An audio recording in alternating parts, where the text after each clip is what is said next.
Man nekā nebija. Bija iekšā, kad man ļoti gribējās, lai man kaut kas būtu, lai es kaut kas būtu. Un tā. Bet tu jau kaut kas esi? Tagad jā, bet ir cik ir gan 18 gadi pagājuši. Jā. Skrējiens jau nav beidzies? Jā. Centība ir nebeidzama.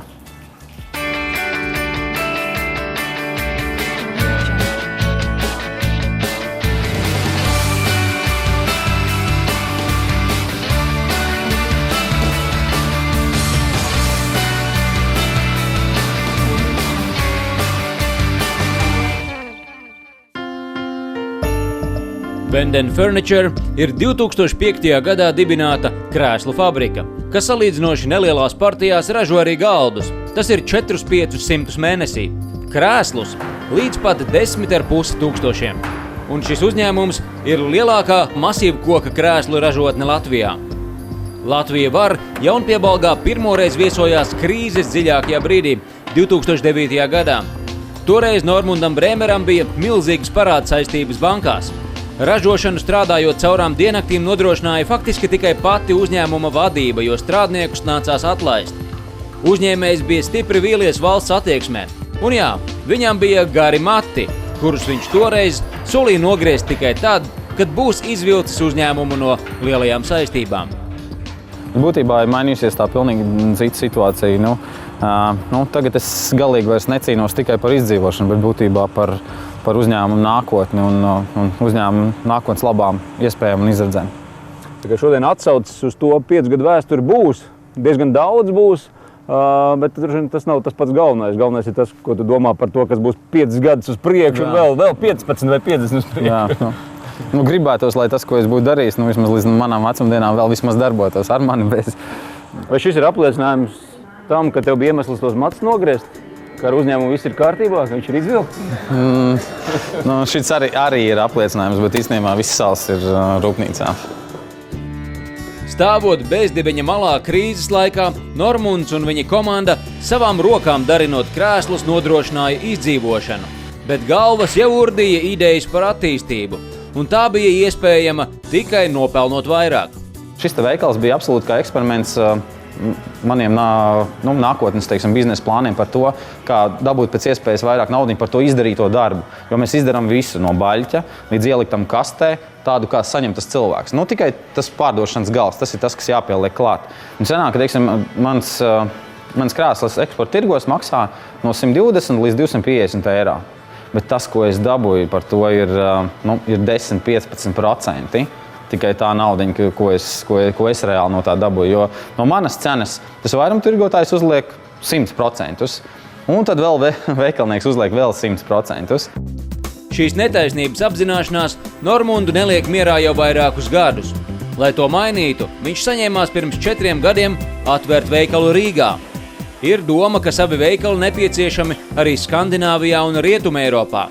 Taču līdz tam jātrenē sava fleksibilitāte tepat Latvijā. Klienti nesaņem to piedāvājumu, ko varētu saņemt no manis. Jo šeit vairumtirgotāji iepērk, pieņemsim, tur 1000 krēslus, ja? Viņi pārsvarā visi vai nu balti, vai nu brūni. Ja? Un tam gala patērētājiem ir būtībā šīs divas izvēles. Vai nu balts, vai brūns, un tāda arī viņiem mājās stāv.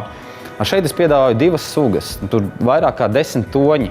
Ja? Un būtībā un vēl ar visdažādākiem audumiem. Cilvēks atnākot uz klientiem var pasūtīt. Mans mērķis ir, ka 2 nedēļu laikā vienalga, vai tā būtu Anglija vai būtu Zviedrija, es spēšu viņiem piegādāt šīs viņu pasūtītās mēbeles. Zilu, sarkanu, vienalga kā. Lūk, piemēram, vienkārši vecs čūnīs, kurš tāds visticamāk izskatījās arī 20 gadus atpakaļ, un viens no ārpuses nevar pateikt, ka tur iekšā ir jauns un labs cehs. Un, viņš ir būtībā kā pamats tam, lai tai nākotnē pēc 10, pēc 15 gadiem. Tu maskējies? Uz āru, kas tev ir? Nē, tas ir drīzāk, kad ne visam no ārpuses jābūt skaisti, galvenais, lai tas darbojās. Te ir tā lieta. Es saņēmu pasūtījumu šodien, paņemu krēslu, sagatavoju apdarei, uzlieku apdari un nākošā dienā ielieku kastē un viss. Tā ir tā labākā lieta, ka tu būtībā šo piegādes laiku var samazināt līdz minimumam. Tu esi saņēmis pasūtījumu vienalga, vai tas ir Rīgā, vai tas ir Zviedrijā, vai tas ir Anglijā, bet pēc dienas viņš ir ielikts kastē kā gatavs. Čau! Sveiki! Nu, kā jums iet? Nu, redz, jau kustās. Es jau skatos, jau kustās, jā. Tā ir viena no pēdējā laika investīcijām, jā, tas ir apdars robots. Nu jau mēs gan vēlāk aiziesim uz rūpnīcas citu cehu, kur mēs redzēsim reālā darbībā palaistu, bet šis ir šobrīd tiek stādīts. Stādīts virsū ir absolūti jauna iekārta nopirkta, un tas ir apdars robots. Otrais Latvijā, bet pirmo mēs redzēsim citur. Vērtība ir 100,000 latu. Te ir ļoti daudzi tūkstoši krēslu. Tas raksturo to, cik grūti šo spilvenu ir uztaisīt, lai tev nākotnē būtu šis operēšanas iespējas. Jā, bet ja es būtībā šodien zinu, ka tā ir vienīgā iespēja, mums par to produktu, kas šodien tiek ražots un to darba daudzumu, kas tiek izdarīts, netiek samaksāts. Ja? Liela daļa peļņas noņem starpnieki un arī veikali un tam līdzīgi. Viņi, protams, izdara to daļu, bet es reāli tieši tādu produktu, kā saņem cilvēks mājās, tādā kastē, es esmu izdarījis. Lūk, viņš ir. Ja, un es esmu izdarījis tos 90%, viņiem ir pārdošanas tā māksla. Bet viņi saņem lielāko daļu no tā visa.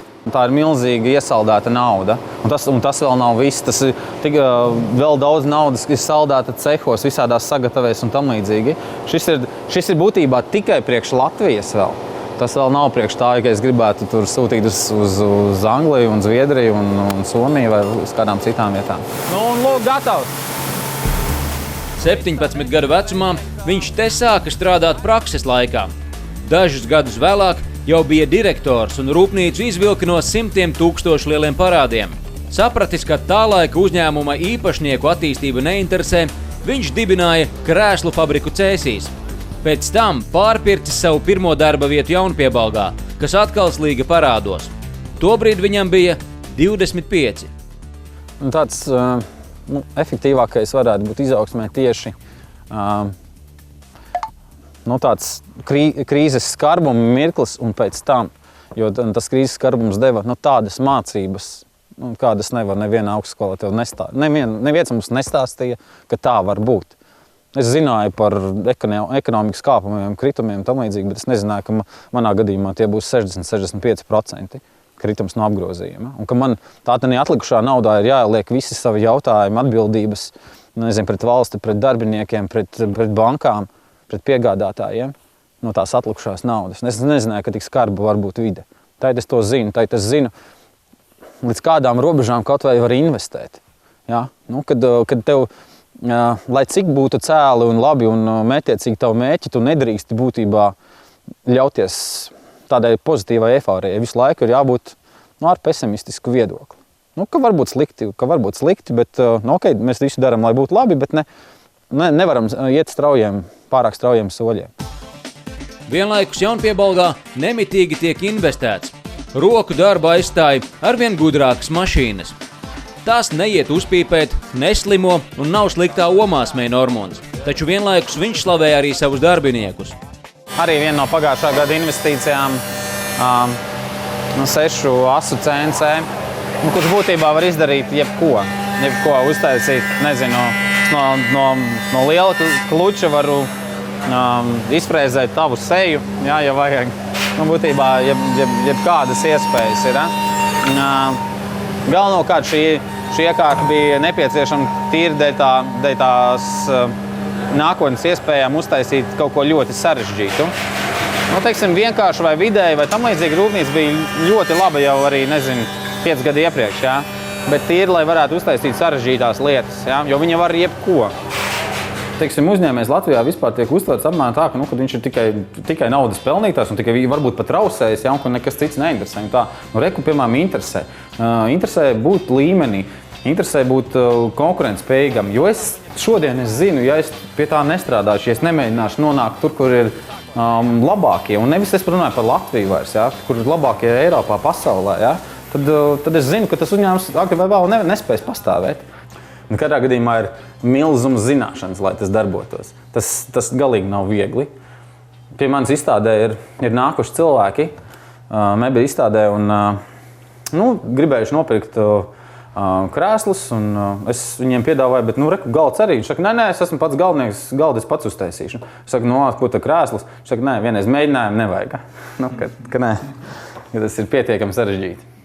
Būtībā krēslam tās aptuveni no 15 līdz 20 detaļām, kamēr savieno viņas kopā, ieskaitot sēdīti, uzskruvēti. Pakāpenis liekot viņu kopā, viņš kļūst ar vien stiprāks un stiprāks un stiprāks. Un ir dažas detaļas, kuras ir ļoti svarīgas. Es joprojām teikšu vienmēr visiem, kad galvenā detaļa krēslā ir šī šprosīte. Jo vai nu tev stāv tas uz 2 punktiem, vai nu uz 4. Bet, ja runājam par to kvalitāti un visiem tām stiprinājumu lietām un to ideoloģiju, kā tāda, nekad nav bijis kārdinājums, ka varbūt mēs arī varam kā ķīnieši tam skrūvēm salaist un aiziet. Ir bijis kārdinājums kaut vai no tā, ka piedāvājumi absolūti no mūsu klientiem un kādiem neapgūtiem tirgiem ir bijuši. Kad viņi atsūta un pieprasa šādus krēslus un tam līdzīgi. Mēs ar manu pārdošanas direktoru esam būtībā vienojušies, ka mēs to negribam darīt. Beigās mēs to negribam darīt, lai būtībā to savu latiņu, lai nekāptu zemāk, lai nepiedāvātu. Mēs nē. Tad brauciet uz Ķīnu un tur jūs varat viņus nopirkt. Bet mēs neražosim. Bet bija taču 2009. gads un tā, ka vispār viss gandrīz stāvēja un arī tajā brīdī nebija doma. Tad varbūt paldies Dievam, tavanī brīdī nebija šī piedāvājuma ražot. Varbūt tad arī būtu piekrituši, bet vairāk mēs vienmēr domājuši, ka mēs zinām, ka tā ir sliktāk, ka tā nevajag darīt, tad kāpēc tā darīt? Tu esi izdomājis, kā var labāk, un tev gribās to labāk sasniegt. Tas, man liekas, tā absolūti forši. Un nevis tāpēc, ka es tur gribu kaut kādā nedodies sarakstā tikt. Nē, es negribu nekādā sarakstā. Es gribu, lepoties ar to, ko es daru. Es gribu redzēt rezultātu katru dienu, kāds ir tam visam, ko es daru, ko dara mani cilvēki, ko dara darbinieki, komanda. Un kā es visu laiku visur stāstu, kad šī ir lielākā masīvo krēslu rūpnīca Latvijā. Otra lielākā Baltijā. Ja? Un mēs zinām, ka mums ir ļoti maz, lai varētu teikt pirmā, ja, Baltijā. Tur neesam 6. vai 10. un tam līdzīgi. Bet, lai tu būtu tādā līmenī, tas ir, tu prasi nevis tikai no sevis, nevis es tu vienīgais strādāju, tam muļķības, nē. Strādā visa komanda, strādā visi darbinieki. Un katram ir jābūt labam tādā lietā, ko viņi dara. No visiem tiek prasīts tas, ka tev jābūt kvalitatīvam savā darbā. Tev jāstrādā laikā un visādos skaitļos. Un galā tam visam jābūt ar peļņu. Kas ir vienīgais iemesls, protams, kāpēc tas viss tā darbojas.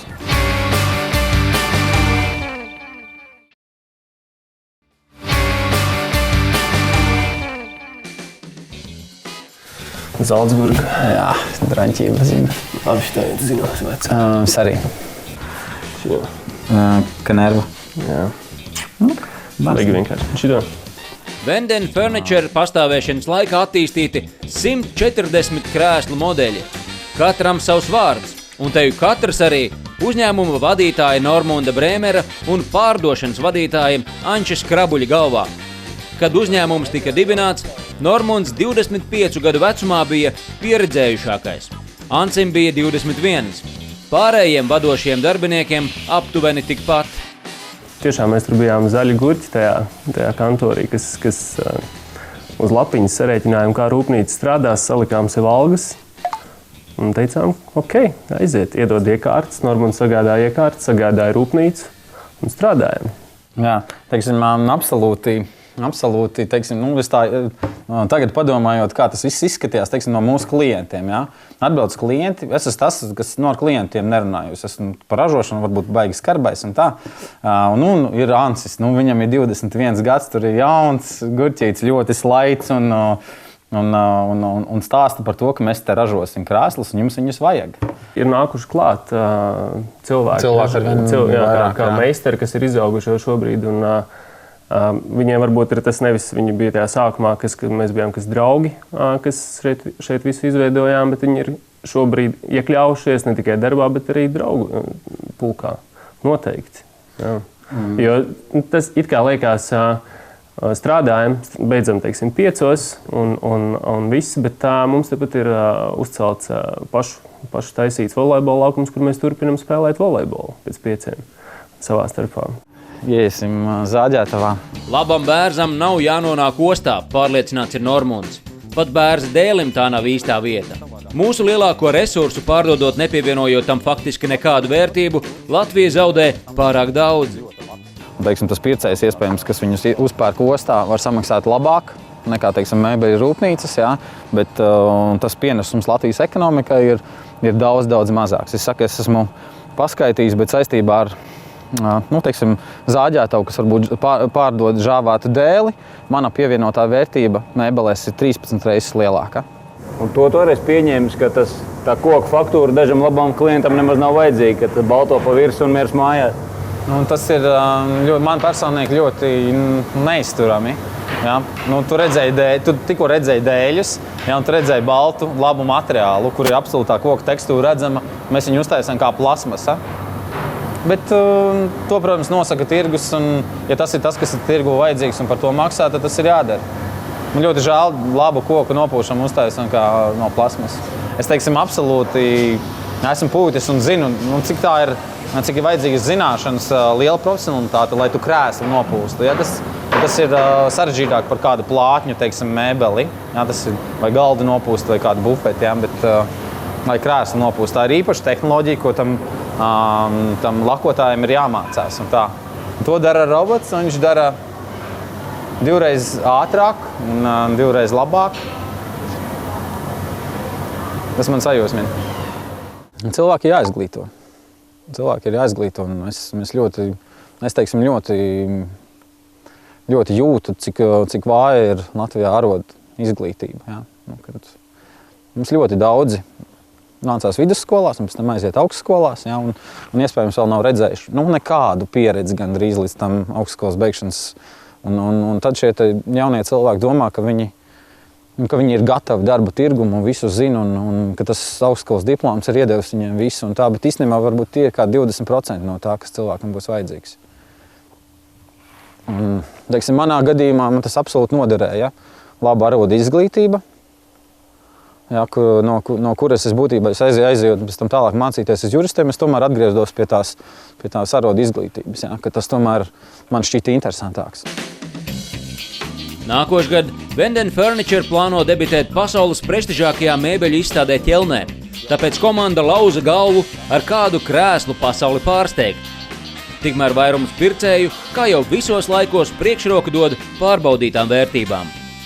Latvijas tirgu absolūti ir šis modelis ar un bez roku balstiem, gan no bērza, gan no ozola. Ir absolūti tapa modelis. Ja? Viņam vēl ir iespējama, kā redzam, tur, teiksim, mīkstā muguriņa krēslam. Ja? Un absolūti tapa modelis. Es teikšu, ka no visa pārdotā, un te ir ap 20 modeļiem, ja? Tad savus 40% aizņem viens modelis. Viņš citi nav lētais modelis, viņš ir dārgais modelis un iespējams arī tas. Ja? Kad varbūt mums nevajag to vienkāršāko, ja? Mēs gribam to labāko, to dārgāko. Iespējams arī tas, es domāju, kad ir viens no iemesliem, kas to spēlē. Tā kā tas vienlaikus liecina par to, ka latvietis ir gan tāds praktiskāks, jo varbūt citi tauti nopirkt kaut ko stilīgāku, kaut kādu asketiskāku līniju, kaut ko tādu mākslinieckāku, un vienlaikus arī mēs esam gatavi maksāt par kvalitāti. Tā ir labā ziņa tev, laikam. Nē, tā ir labā ziņa man absolūti, bet es domāju vispār visai ekonomikai, visai Latvijai kopumā. Jo to arī var redzēt. Es galīgi šeit tā man darbība vēl ļoti atšķirās no tā, kā es patreiz strādāju rūpnīcā ar eksporta tirgiem. Ja? Tur es varbūt pat ražoju vidējā līmeņa, es domāju, cenas ziņā produktus. Ja? Šeit es mēģinu piedāvāt to labāko. Ja? Un cilvēki arī par to ir absolūti spējīgi maksāt, to absolūti var redzēt. Ja? Kad, kopā tas, teiksim, ozola komplekts, ja? Es nepateikšu, kādas ir eiro cenas, bet latos, teiksim, tas komplekts maksā tuvu 1000 lati, ja? Un cilvēki ir spējīgi šo naudu samaksāt. Ir taisnība.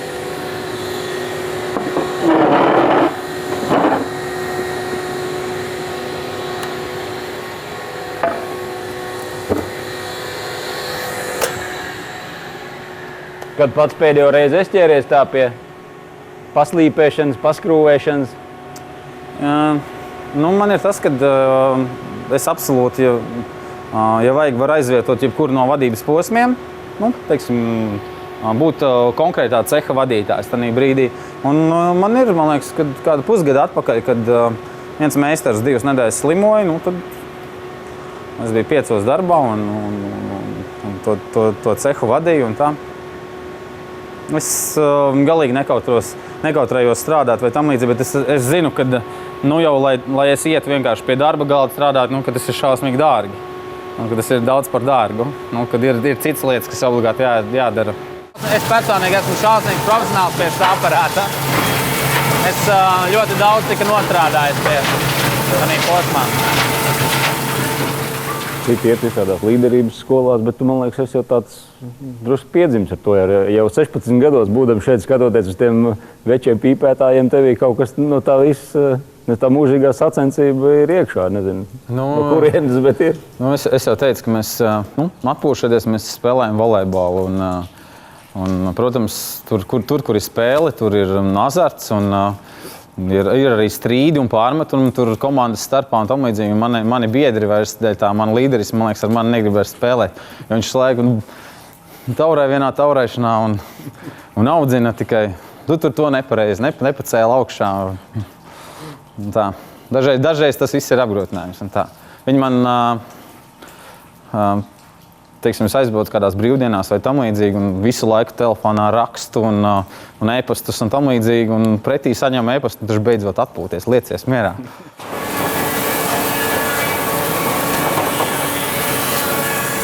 Vai tavējie cilvēki arī sajūt labumu no tā, ka kaut kādu daļu darba izdara mašīnas? Kāds ir tas viņa gūma pārējo darbinieku, kas paliek?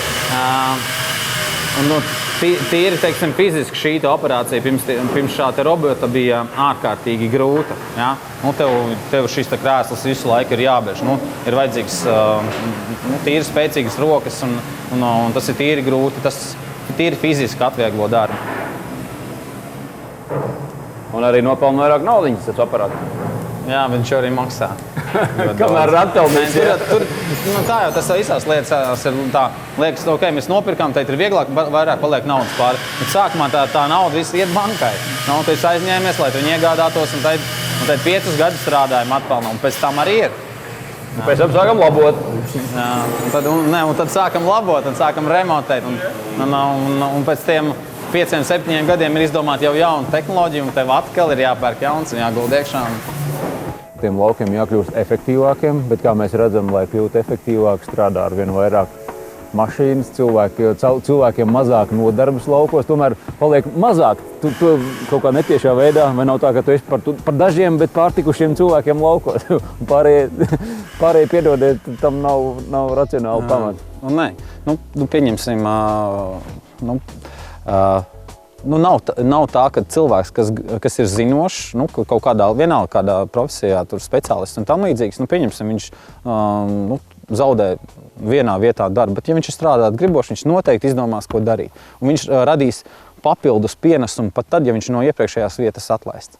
Tie, kas, teiksim, ir palikuši tādā samazinātajā vietā, tie palikušie dzīvo labāk.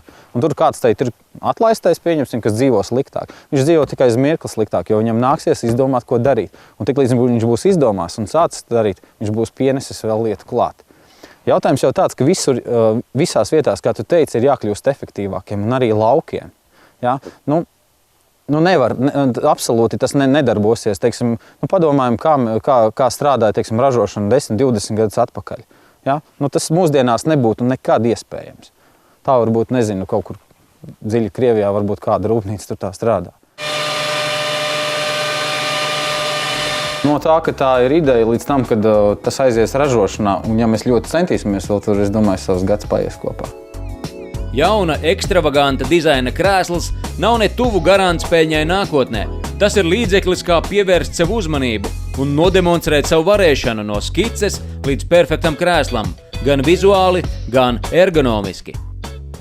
Mēs no kaut kādas bildītes, no fotogrāfijas esam to paņēmuši un, teiksim, uzstādam kā mērķi, kad mēs viņu mēģināsim uztaisīt. Vismaz reku ir tas sākuma posms, kas īstenībā ir ļoti liels, lai mēs viņu uzzīmētu. Tiek ieraudzīts, kā tas viss kopā, uz ko viņš turēsies. Ja? Ir absolūti redzama, kāda ir atsevišķi detaļi, kas jāuztais, un ir tapiņas, un ir sēdīte. Tādā segmentā vai tirgus daļā, ar ko mēs darām, ražojušos, mēs nodarbojamies visu. No apaļa koka līdz ieskaitot dizainu, līdz gatavai mēbelei un tam līdzīgi. Labi no tās puses, ka tu to visu vari kontrolēt. Teiksim, nav tā, ka tevs piegādātājs tev atsūtīs sliktu materiālu, tu nevari uztaisīt to labo krēslu vairs. Tu kontrolē. Bet no otras puses ir slikti tas, ka tev ir ļoti daudz jākontrolē. Pieņemsim, sanāk, ka man ļoti daudz jākontrolē. Man ir jābūt te pie datora un kaut kas arī jāsaprot no tā, kā tā līnija jāizskatās. Kad jāprot tā līnija taisni novilkt vai tur. Un es saku, nē, ir pa augstu, ir pa šauru. Tas savs viedoklis jāprot izteikt. Un tikpat labi jālec iekšā ir zāģētava un jāsaprot, kāpēc teiksim, tur met to disku tai milzīgai zāģelantai nost. Sarežģīti. Kur tu Latvijā mūsu varēšanu redzi?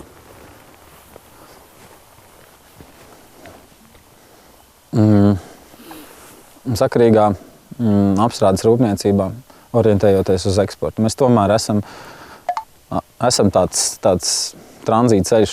Tepat blakus ir Krievija, tepat blakus ir Rietuma Eiropa. Ja? Un mēs esam maza valsts un neliekās, ka mēs esam intelekta ziņā tik ļoti nespējīgi, lai būtībā nespētu sev attīstīt tīri apstrādes rūpniecības ziņā. Ja? Tie resursi, kas mums ir, viņi jāizmanto prātīgi.